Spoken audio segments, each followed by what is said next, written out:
Well, it's Sunday evening. Hope you've had a good week so far. Wrapping up the weekend, as I am. And we're going to talk a little bit today about some cloud stuff, some Azure features, labbing in Azure, and PIM multicast, some IPv6 tunneling. I'm going to hit on several things, scheduling. So this is a really cool wallpaper of the day that is, I think I used it yesterday too, but it's amazing. Hey, Jimmy, how's it going there? Unfortunately, yes, that's right. Weekend is coming to a close. The work week is about to start up again. Yeah, this is a Hubble globular cluster, NGC 1898, courtesy of nasa.gov. I'm doing good, my friend. I've had a very productive day. Yesterday, I didn't get a lot done in terms of labbing, but today I did. I got a lot done in terms of study, actually. So, yeah, doing great. Things are going well. So, let's talk a little bit about 71 days, right? So I changed the schedule up. I've been, kind of working in tandem a little bit with Do For Him. We've been tweeting every day, asking each other questions, quizzing each other. And I know that he's scheduled to take his near the end of December. I went ahead and found a place. Now, this is going to be a new testing center. I had a really bad experience of the last testing center, to say the least. No one was there on time. I knocked for like 15 minutes, and finally someone showed up. I mean, it was a bad experience. So I'm trying a new place this time.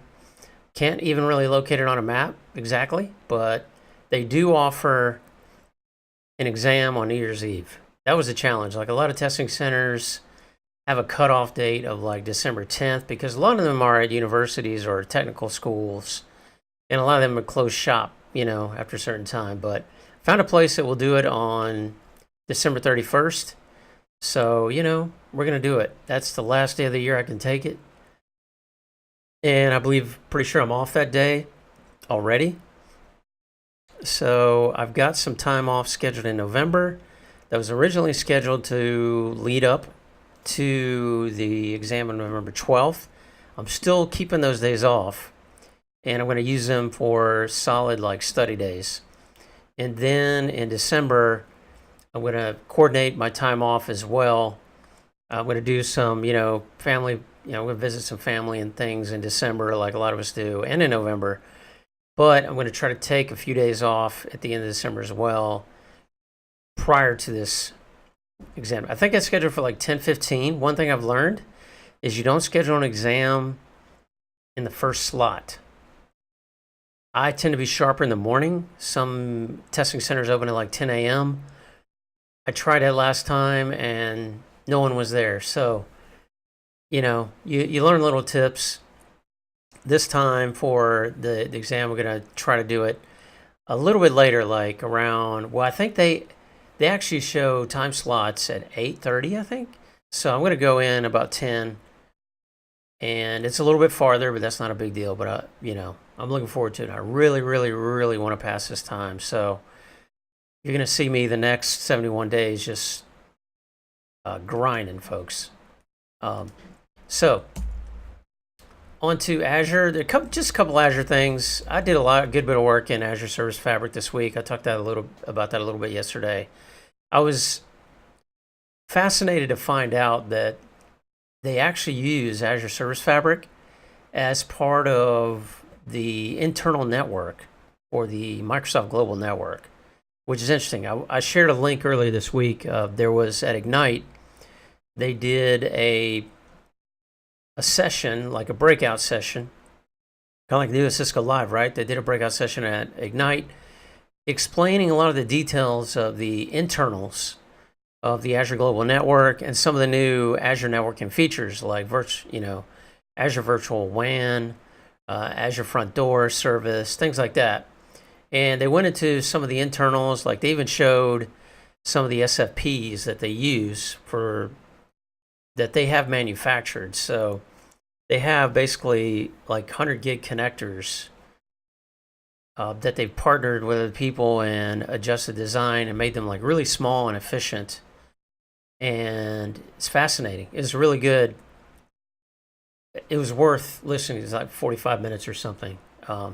Anyway, interesting to find out Service Fabric is actually used as a part of the network. I played with a little Kubernetes this morning. I saw a post about it. Azure has a Kubernetes service, and I deployed a Kubernetes service just to play around. I had a few minutes after breakfast, and it wasn't really that hard at all.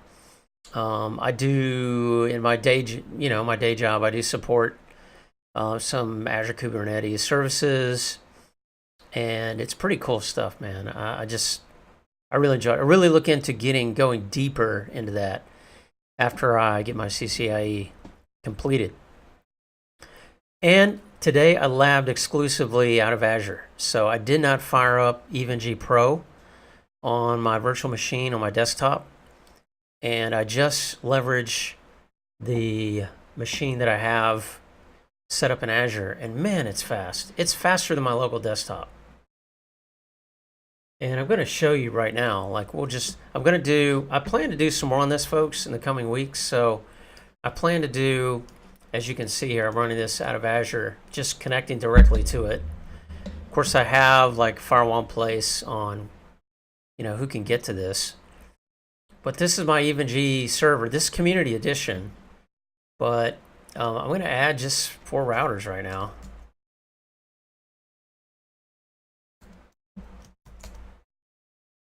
And did I just add 1?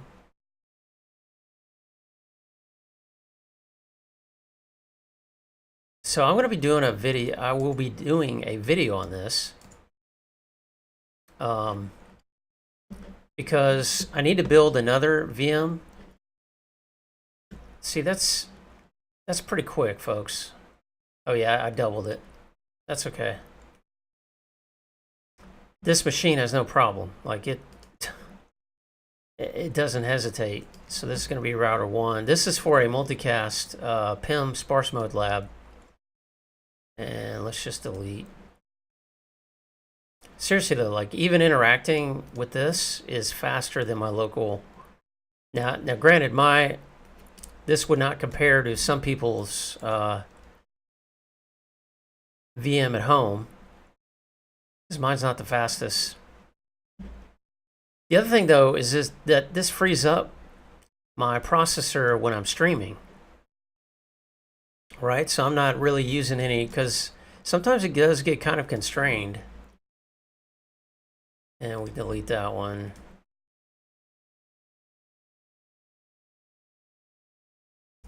But yeah, it is responsive, as you will see when these things boot up. And originally, you may remember on stream, I demonstrated 20 routers. That's what this lab was originally built around, doing like a 20 router lab. So, and it handles it just fine. It does get CPU hog messages on boot up. And my face is doing some funny things here. Hold on a second. So I can fix that.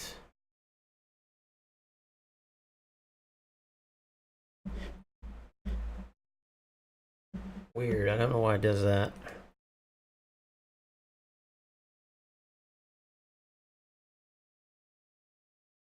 Let's correct.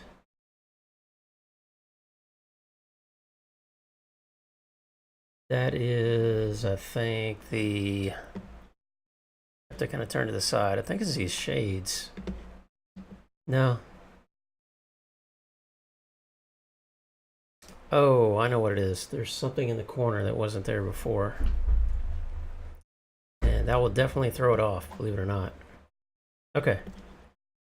So yeah, this 20 routers, and it chugs along fine, but when, hey, thank you for the follow, Payloads. I like that name. What are the specs of the Azure VM? Okay, I'll show you here in a sec. Now granted, this is a big VM, right? Because I wanted to make like the biggest I could based on the subscription level I have. Like I wasn't allowed to do. There are a couple of units that are bigger.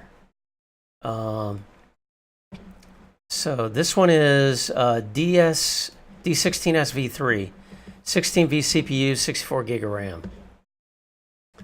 Is it the cheap one or the more expensive one you built later with the 4Z? Yeah, this is the more expensive one, Jimmy, but that's part of the thing.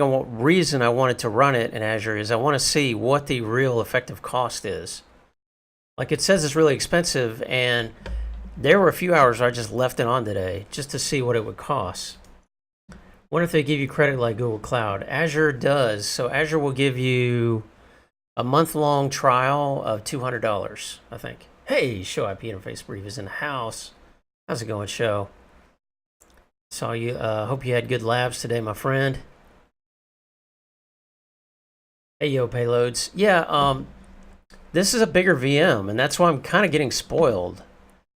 But it's not so huge that, like, I don't know if, let me see if it'll show me what I've spent today. Generally in Azure, you log in, it'll tell you, like, it just, I have $150 a month under the MSDN account. And I've only used $2 so far, and that's with building some Kubernetes. But let's see if I can do a cost analysis on this via virtual machine. I'll definitely be sharing this.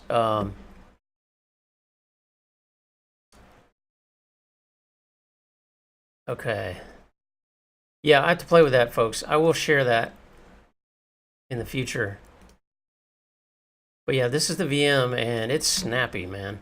So here's my plans in terms of like cloud is I want to sort of give a long-term sort of study on the cost of running a machine this big. Because I tell you, I'm getting spoiled. Like I'm going to want to keep using this machine. Not as good as Google. Had a machine spaced out that would last for about a year with their $300 kit, but they always have another option. Not using Google yet since I've a beastly server at work that I'm used for EVNG, thankfully. Yeah, so it all depends on your situation, right? If you have beast to hardware, that's great. I actually could, I'm running small labs right now, like 3, 4, 5, 6, 7, 8 routers at most. I could easily run that on my desktop and not incur any expense at all. But I have money to burn each month with this MSDN subscription, and I use it for work a lot. This is part of what I'm doing, right, is learning Azure. That's what they gave me the MSDN sub for. Yeah, same here. Mine is E5 with 128 gig of RAM. That's awesome, Jimmy. So yeah, I want to do an experiment, just kind of help out the community. You know, what would this cost if you're running this out of Azure as an example? And you know, the other cloud systems are going to be comparable, I would think. Google does bill like by the minute. Azure bills by the hour. So you do get a little cost savings there, I think. But to be honest, I've been shocked at how little it costs me to run some of the things I've been running so far. I've been experimenting the last couple of weeks on different things I've been building for work and for, you know, and it is shocking how I'm actually struggling to spend this $150. Let me put it that way. Part of that is due to the fact that I'm not using much storage. Storage is where costs really add up in the cloud. And the other thing is I am using virtual machines for short bursts of time. So I use it for a few hours here, a few hours there, and then I shut them down. You don't incur any costs while they're shut down except for storage, right? So that's a big deal. That's why I'm struggling to even spend my quota of $150 a month. But we'll see. This is a big machine. I'm actually just going to run it this month on my labs that I do and just put it to the test, and let's see. The nice thing is that in the cloud is always available for exactly. I've had downtime with the one at work because ISP issues, so that has been of using Azure, AWS, or Google. Exactly. And the other thing is that in terms of availability, it's so easy to tear stuff down and rebuild it in Azure. If you want to build this, you want to build that, I mean, you can scale as much as you want. There's no limit to the infrastructure that you have in practical terms, especially, you know, for what we're doing. So, and there's a lot. The other reason I like playing with this in the cloud is because I'm learning CCIE, networking protocols, but I also want to at the same time try to learn more cloud things, kind of how the cloud works and these cloud providers work. So that's another motive. I wonder if such a VM will cost you running 24/7 for a whole month. Exactly, Jimmy. That's the thing. Yeah, this is really expensive if you run it for an entire month. It wouldn't be hard to do the math on that, I think. Mark Milo, I'd be honest with you, I would have on, or you mean no idea which one to tackle between all the options. Plus, you have the whole infrastructure services with data center outside of VMware, etc. Yes. So yeah, it's interesting compared to VMware. Like this week, we had a use case where we wanted to console to a Windows server. Well, Azure now has a serial console, but that just lets you type, some commands. The serial console for a Linux machine is basically like Bash shell, full functionality. And this just came out of preview to general availability, by the way. This used to be just preview. But if you have a Windows virtual machine, you get like a serial console. It's out-of-band management, and you can run some commands against the VM. It's not like VMware where you can launch vSphere. You launch a console, and it's giving you basically a video and mouse and keyboard, KVM feed. You don't get that in Azure yet. But yeah, that's part of the things you learn when you play around with the cloud providers. But I'm loving it so far, and it is fast, folks. So let's go ahead. Let me just show you. Like, I don't know if I demoed the 20 routers, but let's just connect these guys real quick. I think I'm supposed to do, let's see, I have a diagram over here for upcoming multicast lab I want to do. And let's actually add a node. I'm going to add this, and we're going to change it to like a server. This will be S1. This is from Network Lessons. That's why I'm not really showing this on the screen. I don't know if it's part of the page that they show or don't show or whatever the case may be. So iOS, let's do 2 hosts. This is IPPIM sparse mode lab. Desktop. And yeah, let's see, this is actually supposed to be H4.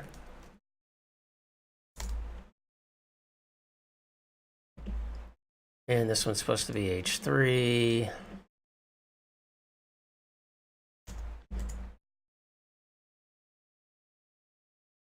And we're going to move this over here and move this over here.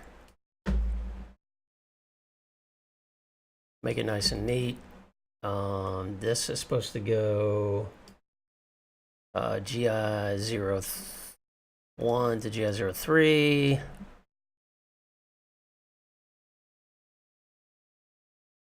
And where you really see it is when I boot them up, right? GI02 to GI01. I mean, it's just, things boot quite a bit faster. GI03, and this is going to be GI01, okay. Just a few more to connect here. GI01 to GI01.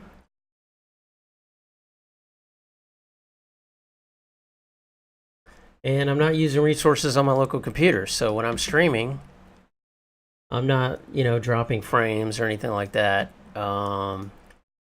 Which doesn't really happen that often. When I get some bigger labs or like start running a number of different protocols on this iMac, the PC I have starts to struggle a little bit, to be honest. And I start to see sometimes some drop frames or things like that. So I don't know. I really like this. GI02. Actually, that's going to be GI0. Hold on a second. GI02 and GI01. Yeah. And this is Community Edition too. I haven't thought about, I'm not even close to the point of thinking about, well, I'd like to transfer like my Pro license. That's not an easy thing to do anyway. All right, here we go. We're going to start all the nodes.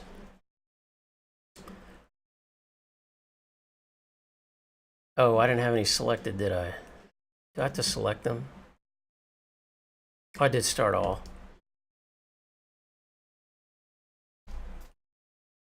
And as you'll see here too, I mean, this thing doesn't even really get close to what it can do. Not sure what happened there. I've seen that before. Let's do this.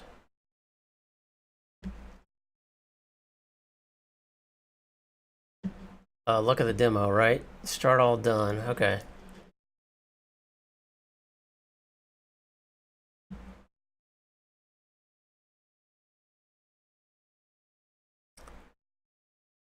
Yeah, something is kind of messed up. This happens on my local computer, by the way. I think it's an Eve thing, like where you, whenever you load a lab, let's do this. Let's just see what happens. Yeah, this is not an Azure thing. I've been playing with this all day. Let's just see if we can't get it started up. I think what to be honest, folks, I think what happens with this is sometimes you need to, with Eve, NG, you need to like clear your cache. Let's see, I wonder, I'll be honest with you, I have no idea. To not break anything. I wish they included the Align feature Community Edition of Eve for the icons on the layout. Well, this is Community Edition. Mark Milo, so that's what I'm using here, believe it or not. Yeah, whenever you get this issue with the console, what that means is normally I need to log out and back in. So let's try that.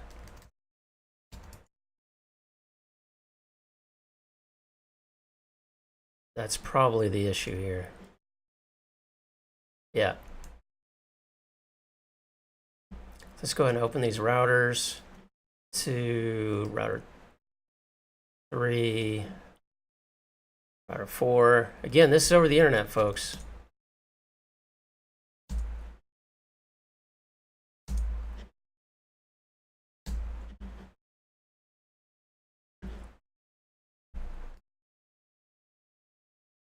There's our server. Host 3, host 4. Yeah, and also this is not IOL image. This is the viral image that's running on these. So you all know that's a massive image. Like, it's not the most efficient. Of course, it is the most feature-rich, I think, especially in terms of layer 2 and some of the other protocols. But it is a hog. Let's sort these routers here. Router 3, router 4. I'm going to show you too, like, and I wasn't intending to do all this for this stream, but we'll do it. Just the response time is great. Like, there's no delay typically at all, especially once they boot up.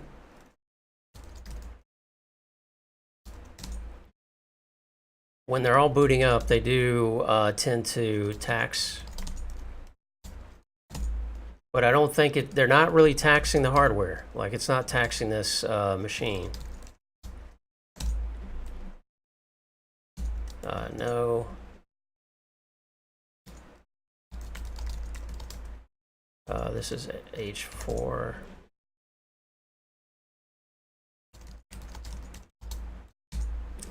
Especially once it gets booted up, I mean, forget about it. This is so much better.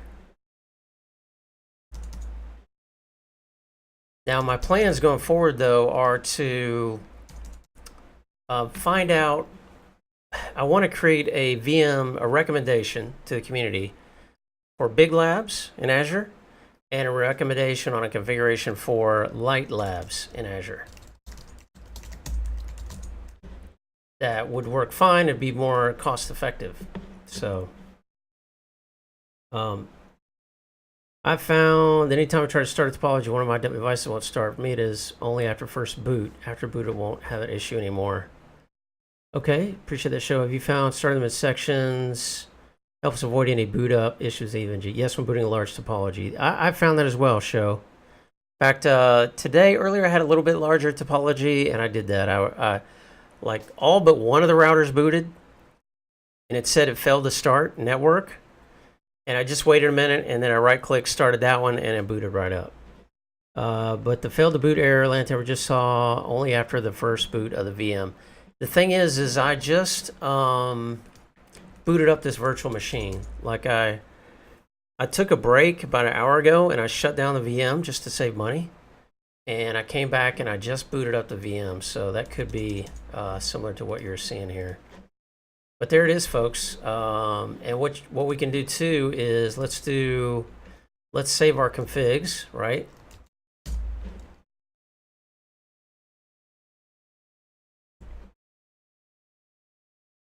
All we've done here is just change the host name, right? But yeah, once it boots up, man, this thing,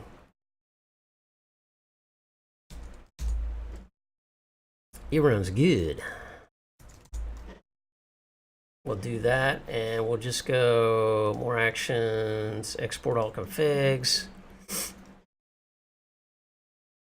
And then let's reboot one of these bad boys.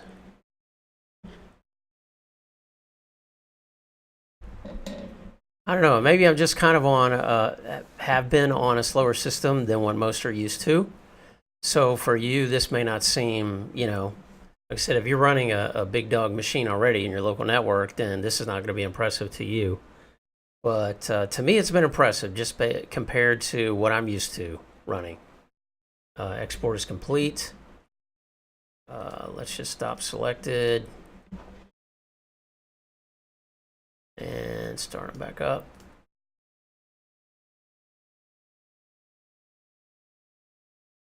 And let's go over to router 2, connect.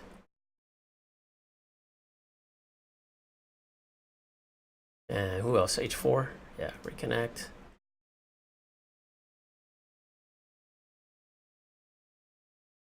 Yeah, I mean, just the responsiveness of the interface has been excellent. Today I've done a lab where I did a lot of multicast pings. And before, when I've done that on my local PC, like there's been a lot of processing, some delay. This thing did not even blink. So, well, like a kid in a candy store. I've personally never seen that error, but I've always tried to boot sections of my topology just because I came from GNS3. Yes, agreed, Mark Milo. That's what I mean. When you just boot the VM, always only one device will fail. It's the name on Google. Same on Google. Law like a kid in a candy store. I think it's impressive because of the availability of the machine, and also since it rather low cost compared to rack rentals. Yes, you maintain it, right? And Azure is very reliable. The other thing you could do is once you build it in Azure, depends on how you build it. So what I intend to do on this next one that I'll probably stream live, we'll build a low-end EVE-NG Community Edition VM that, of course, you could access from anywhere, right? Notice my URL here. I just HTTP to that to open it. Of course, you need to make sure you have security in place, right? And that's not hard to do in Azure. It's simple. They have what's called the NSG Network Security Group. They have Azure Firewall. It's not hard to do. Yeah, anytime you can actually too. Let's say you're sitting on the couch. You're like, oh, I'm gonna go in there and lab in a minute, but my VM is down. Well, that's fine. You can use your phone. Like you can log into the Azure portal and boot up your VM from your phone while you're sitting there, or your iPad. And then when you get in here, your lab will be booted up and ready to go, right? I mean, it's just really super cool. Yeah, it is really nice. So that's my overall impression so far. We're going to, in future streams, We're going to do some more things in Azure. I've been considering launching like an Azure Focus channel separate, just have not had time to do it. But the thing you can do with what I was going to say too is you can use these virtual machine templates. So it's really easy to create templates in Azure. And if you create an idempotent environment, you can essentially just make a change to the VM or the specs, or you know, change your public IP, whatever, things like that. Rerun the template, and it will just update that aspect of the VM. All the API stuff, the automation things that you can do in Azure.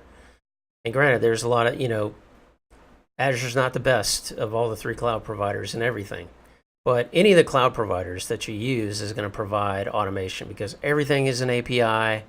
Everything is basically a template, whether that be JSON or YAML, and you can redeploy, blow it away, redeploy. It's just very, very powerful, and you can scale it as well, right?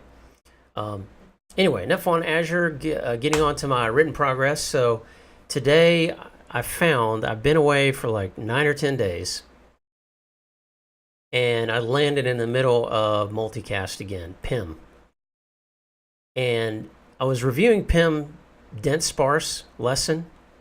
Have you ever had this happen to you where you've been away long enough to where essentially you feel like a lot of where you were, it was wasted? Like leading up to me taking a trip, you know, about 9 or 10 days ago, I had worked on a couple of lessons, and basically I felt like I got to start over. So that's what I did. This morning I went back and I started back on PIM dense mode, because there's 1 or 2 things in this lesson. Like I started reading the first 5 minutes of the dense sparse mode lesson, and I'm like, wait a second. Stop right there, Renee Molinar. This is all good, but this is not my strong suit, multicast. You know what? I'm going to go back to lesson 1, do PIM dense, because things were just throwing me off about dense sparse. So I'm like, you know, you hear the big bulldozer going in reverse, beep, beep. That's what I was doing. I'm like, backing up. Let's go back to dense. And I found that extremely valuable, because this time when I went through the lesson, I was more focused. I didn't have a lot going on, right? Kind of ahead of me.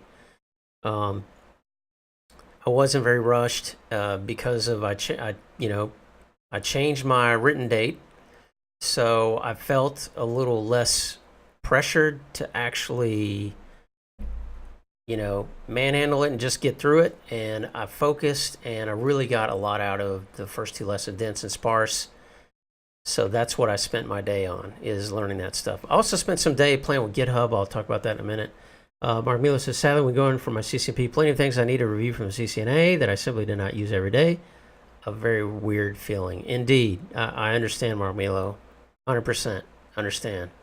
And it's tough, and eventually you just keep chipping away. Eventually things stick, right? But yeah, that's what you got to do. Is sometimes, you know, you'll find, Mark Milo, doing the CCNP stuff and then going to CCIE, that you have to back up, like put it in reverse, go back sometimes to the CCNA level, go back and review the CCNA part again, and then, you know, it's like building the sandcastle, right? Sand comes in after a little time, or the water comes in and washes away part of your foundation. You just got to go back and rebuild a little bit of the foundation, right? Yeah, Joe. Appreciate it, man. Good luck to you too, sir. So anyway, that's where I'm at on networklessons.com. So we're going to continue focusing on multicast through this week, I think. Let me pull up the... It's interesting because we get into layer 3 routing, and Renee's course, when you start layer 3, he takes you to multicast first, which I find really interesting approach. So he's got, addressing technologies and then multicast. So this is where I'm at. This is where I've been at for a while, but that's okay. We're going to keep working through that. GitHub. I did make some changes to GitHub, so the site it's somewhat improved, and I added something you all might find cool. I've never really done searches in GitHub. Let me open my other GitHub. I have a couple of accounts, right? They've got this feed which they have enhanced. But let me go to my repos here just real quick. I changed the names, so I don't know how that works. If you've already pulled any of these or cloned them, I would just delete them and reclone them. I had references notes, references this, references that. Now we just got notes, packet captures, configs, and I added, at the request of someone else, a NetFlow example here. And under notes, I've added the written blueprint checklist that I'm using, and that has like the countdown and all the sections. Also added some links in each of these, just cleaned it up a little bit. And I did a search on CCIE because I noticed that they have these tags that you can put in here, or topics, which I'd not really set that up before, but I guess if you're searching, then they have these topics which are basically tags. And I searched through like a lot of the CCIE repos that are out there, and there's some really interesting ones out there, folks. What I did is kind of curated a list. So there's a list in here I put in my notes of about 4 or 5 that I found. I call it GitHub interesting links. So check those out if you want to see what some people are doing, especially this of Wolf and Man. Oh, you're very welcome, Art Milo. Check this. This has some pretty interesting stuff. Like, I think this person is already a CCIE, but he's got CCIE lab automation. And he has this, now this is using the CSR image. He has it set up to do a build out of a lot of things. Among others, I think it does like an even G build out with a number of configurations in there. This is a very advanced networker right here. Network automation visionary, overlay enthusiast, regex or DMB, open source, one who lifts. Cheat sheets. There's some really good cheat sheets in here, folks. So definitely check out these. I've already searched the CCIE for you.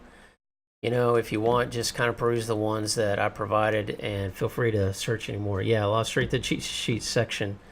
So that's kind of what I have too, is cheat sheets in my notes repo.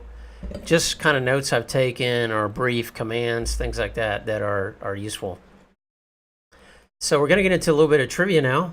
This is actually my question today to do for him. We've been trading questions. IPv6 tunneling over IPv4. As we know, there are a number of different techniques for doing this. Yes, sir. Oh, you're here, Dufresne. Glad to have you, man. I hope this is helpful, Dufresne, because I'm going to say, you know, over the span of boson testing, the actual written exams I've taken, I have to say that IPv6 is one of my biggest weak areas, right? So, yeah, forced me to get into IPv6. And I'm going to tell you right now, the next exam I take, I'm going to be strong on IPv6. I hope. At least in my mind, I'm going to be strong by the time I get there. So that's why I've been asking a lot of these questions about IPv6. I'm going to continue to ask you some about evolving technologies, about you know, IPv6 tunneling and NAT techniques. It's really important to know these, and that's where I'm really weak on. That's why I bookmarked Keith Barker's IPv6 course. At least he does not put you to sleep. Now, Keith Barker, I think, isn't he one of the ones doing the podcast? The IPv6 Buzz podcast? Let me see.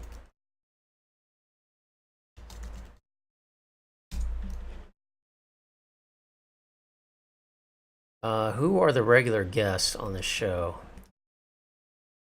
They have 2 or 3 regular guests. No, Ed Horley and Tom Coffey. I think he's been on here though. Which link are you talking about there, Mark Milo? Keith Barker's IPv6 course.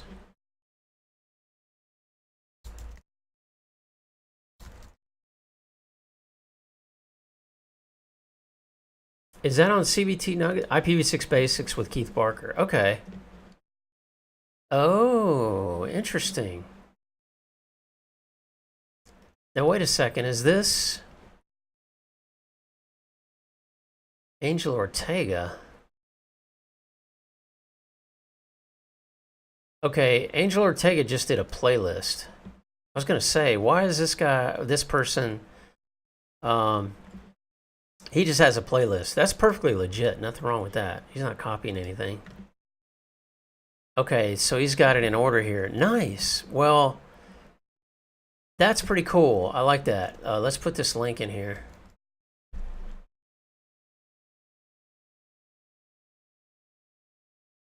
IPv6 fundamentals, a straightforward approach to understanding IPv6. Oh, that's Cisco Press. Now, who are the authors here? Rick Garziani. Okay, I'm not familiar with that person, but awesome. That's good to know. Yeah, IPv6 is very important. And, you know, I really have always, throughout my testing, CCNA, CCNP, I've always kind of dismissed IPv6, albeit probably subconsciously, that, you know, oh yeah, IPv6 is coming, we need to know it. Folks, it's over, you know, worldwide, there are estimates that it's over 20% of traffic on the internet now. And yeah, so it's no longer time to you can't dismiss it anymore. We dismiss it because we could, exactly, do for him. Because we could afford to. We had a lot of other stuff we had to learn, and we just kind of got by on IPv6. Well, for the CCIE level these days, they have incorporated, you know, so much IPv6 in the blueprint and the blueprints, and you can no longer afford to dismiss it. I know I kind of did that still for the CCIE and the exams I've taken, and, you know, just look at the blueprint. That'll tell you it's littered with IPv6 information. You cannot afford to dismiss it by any means, or you will, they'll make you pay. So what is the protocol number? Does anyone know right off the top of their head what protocol number is used? IPv4 protocol number, when IPv4 is used to encapsulate or tunnel IPv6 traffic. And we can think of several different methodologies, right? Several different techniques. You have automatic 6-to-4 tunneling. You got manual 6-to-4. You have I actually have a chart, folks. You have Teredo tunneling, right? And there is a chart. Now, this is not authoritative by any means. Tunneling services. Let me see if this is it. My stuff is not really well. I need to do a better job, because at one point I started this and sort of abandoned it. Yeah, I'm going to get rid of that. It's actually worthless. It has its own protocol number. Yes, it does. What protocol number is it? Does anyone know? Yeah, I've got transition. I know Dude for Him knows. And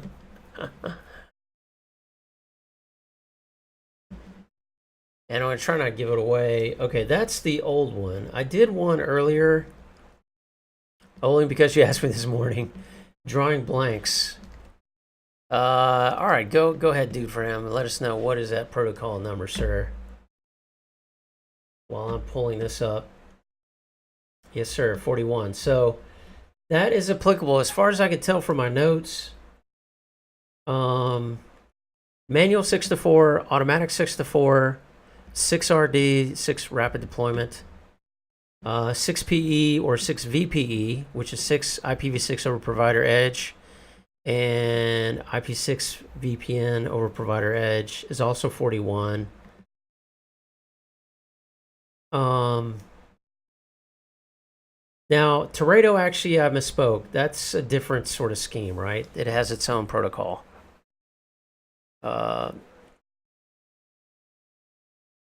right, so the other one is, now there's one I have not mentioned that is also listed among, common tunneling techniques.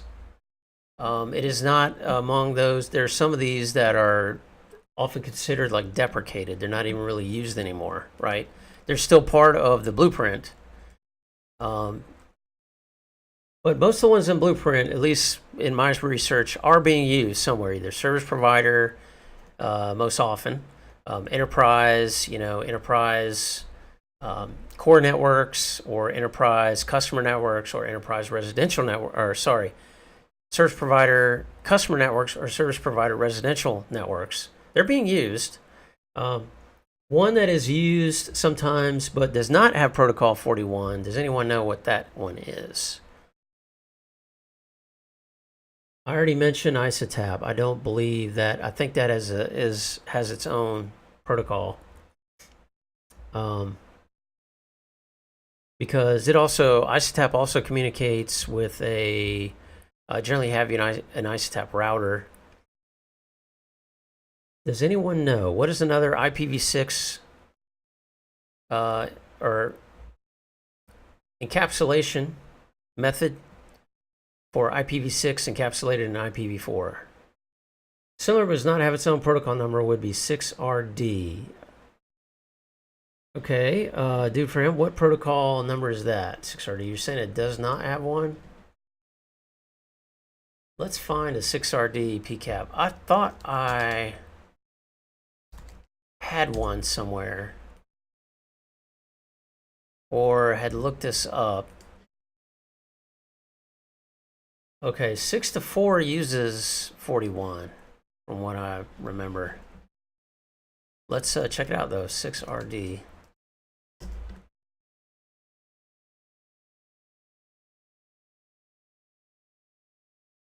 Let's see, PCAP. Let's do 6RD PCAP.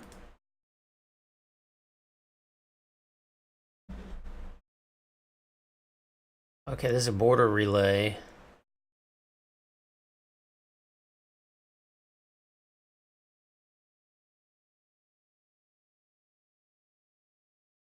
Let's see on Wireshark if they have one. 6RD.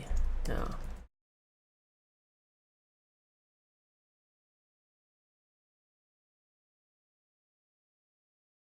So let's go 6 to 4 tunnel PCAP. Sample captures, yeah. I think I looked the other day and I couldn't find one.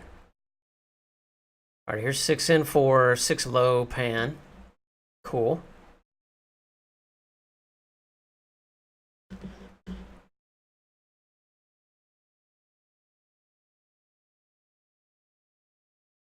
That's another thing you need to be familiar with.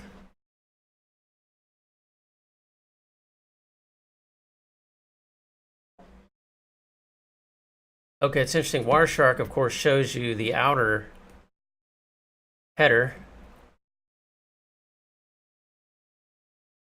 All right, so we see 41 here, or 6 to 4. You have to, of course, look in the innermost header, but I've been struggling to find 6RD PCAP or packet. Let's try format. Well, the RFC will have it.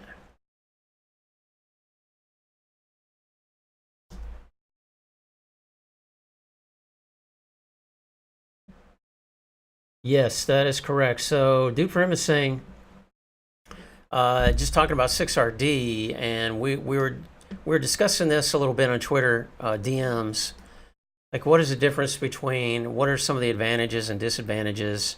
The problem with 6 to 4 automatic 6 to 4 tunneling, it's great if you're connecting islands, IPv6 islands, using an IPv4 network because it's stateless, it's automatic, and it's great, which could be like an enterprise type solution, right? The problem is that it uses a common prefix. It's a, you have to use 2002:/16. You have to use one of those prefixes, and in order for that to be reachable on the internet, everyone has to advertise that prefix. So you're kind of operates as an anycast. When you send traffic, you try to communicate with another IPv6 router running automatic tunneling, and it may get to that service provider, and that may not be that service provider, one of its clients, customers. So it might drop the traffic, and you could ask them to forward it, but it just doesn't work. So that's why they came up. It's an interesting story behind. I think it was a Frenchman who came up with this design of the 6RD IPv6 rapid deployment, and the idea is, well, hey, let's use a routable /32 prefix or IPv6. I know I explained this yesterday, but I understand a little bit better today. It used a routable /32 prefix, and you add to that prefix, you have 32 bits left, right? So you can use that to incorporate a single IPv4 address, IPv4 compatible address there that you can derive from an IPv4, host or router. You can also, if you want, which a lot of service providers do, is to have a scheme where they can like manipulate some of the bits, and instead of using all 32 bits for a single IP, they'll use it for like a subnet. So you can subnet inside of those 32 bits as well. It gets kind of complicated, but basically you can connect IPv6 islands, so you can have multiple sites. A service provider can have a customer with multiple sites that are using IPv6. They can communicate, and then they're connected via an IPv4 backbone. And those islands can communicate with each other. Those sites can communicate with each other before even going out to the global internet, either IPv4 or IPv6 internet. But if they need to, they connect over the IPv4 backbone to a border router running 6, which is typically the service provider, running the 6RD border router. And it is the one advertising that IPv6 prefix. It communicates with the outside world, and it provides connectivity to the customer sites to the global internet, either 6 or 4. So, and that has been implemented. It started out in Europe, and I think now it's a little more standard. Yes, back to the second IPv6 question. So there is a protocol that is used to tunnel 6/4 that is not protocol 41, and that is GRE. And as we know, GRE is IP protocol 47. So there's a number of articles on this. Let's see. IPv6 GRE tunnel. And I looked at this after tweeting you about that, just to kind of see the configuration. GRE don't care. Exactly, it doesn't. If you want to tunnel IPv6, you want to tunnel layer 2, you want to tunnel multicast, it don't care, man. Garbage in, garbage out. It will send it over there. But yeah, that's right. So it will use IP protocol type 47, right? That is the one exception. So good stuff, folks. That is our trivia for the day. And now I'm going to share this video that originally came from Banner MOTD.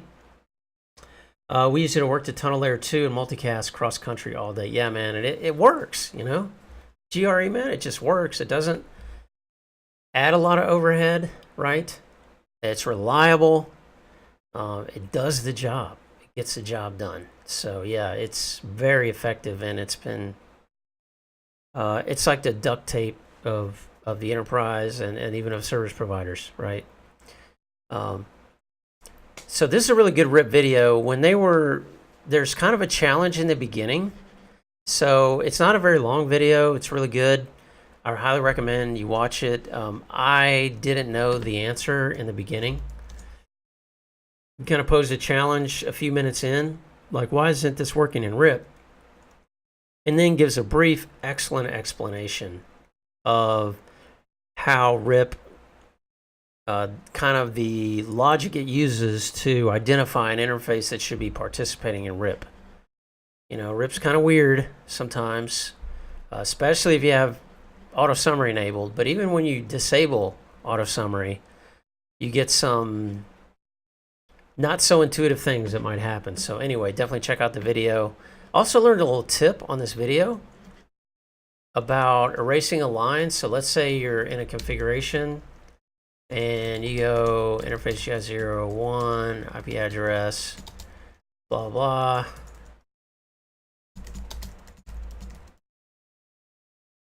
And let's say you make a mistake or you put that in and you go to the beginning of the line. This is simple, but man, this is really effective. So how do I get rid of all this? You can do like Control E will erase, I think it is, right? Control U, yeah. But I think Control U, you have to be at the beginning or the end of the line. Let's see.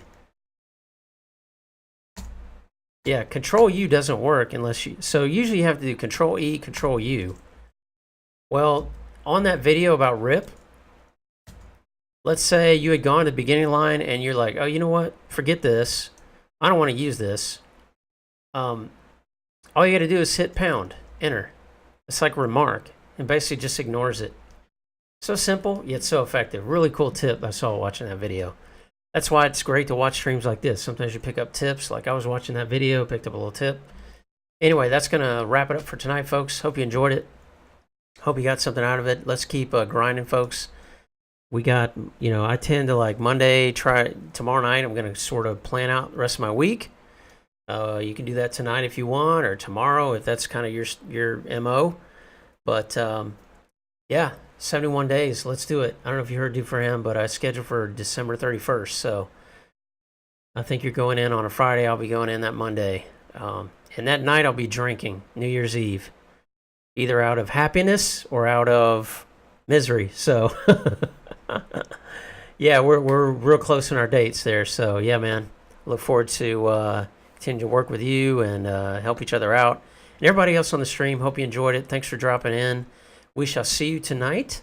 I'm going to send good bits to everybody. If you haven't followed me yet on YouTube, Twitter, Instagram, I put different content usually every day on Twitter and different content on Instagram, GitHub, of course. And follow us there. Appreciate all the support. Follow us here on Twitch. If you get Amazon Prime, did you know you also get one free Twitch Prime sub account a month that you have to renew every 30 days. Feel free to click sub here if you have one laying around. Be happy to absorb that.